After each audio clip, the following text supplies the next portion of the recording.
Here are all the parts and instructions that will be needed to install your patio door handle. First, take the thumb latch and pull the protective cover off of the spindle on the back. Next, take one of the C-shaped handles and attach these two pieces together.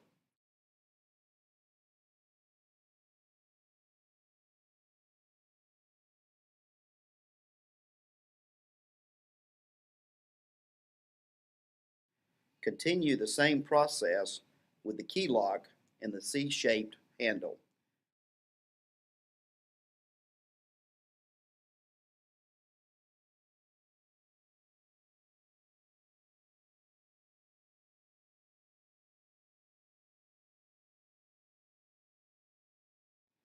To ensure the thumb latch operates correctly, place it to its inside position of the door panel and twist lock to see if the latching mechanism comes through the side of the panel. Next, take the outside handle and place it in its position on the door panel. Make sure that it connects with the inside handle. Try the key.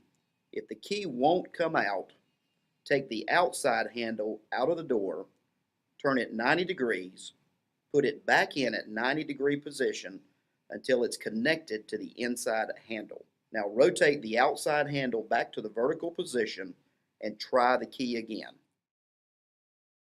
Once it is operating, take the two small white plugs and place them in the outside handle.